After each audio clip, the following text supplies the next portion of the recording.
Perception versus reality, safety in Ecuador. This comes up all the time. There's a phrase I've always loved to say, perception is reality. And when it comes to life in Ecuador, that saying comes up again and again, especially when people talk about crime and safety. I've been living here for 4 years. I've seen both the good and the bad. And I'll tell you this, Ecuador is not nearly as unsafe as some of you would believe. But the perception, especially from folks in the United States and Canada, is often very different. When people are packing their bags to move here, they're bringing more than just clothes and personal items. They're bringing expectations. That's why in my videos I always tell retirees, before you board your flight, stop at the trash can on the way to the terminal and throw away all your expectations. So many people arrive with ideas that simply don't match reality. Maybe they're being misinformed. Maybe they didn't do their homework.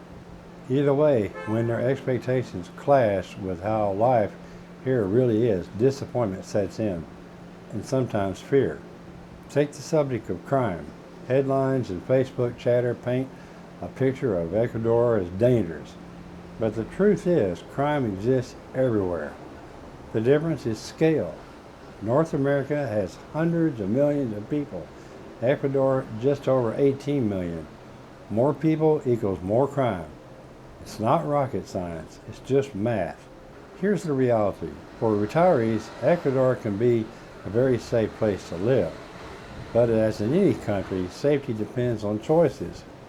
If you go into neighborhoods you've been warned against, and you hang out at bars or clubs with a bad reputation, if you get mixed up with drugs, you're asking for trouble. Common sense is the difference maker. Unfortunately, not everyone brings common sense with them. Some expats ignore advice, and when they end up as victims, their story becomes the next headline. And that headline fuels the perception that Ecuador is dangerous. So what's the bottom line? Perception might shape reality, but in truth, reality is shaped by how you live. If you come here with open eyes, realistic expectations, and a little common sense, you'll discover that Ecuador can be as safe as you would expect, and often more peaceful than the places many of us came from.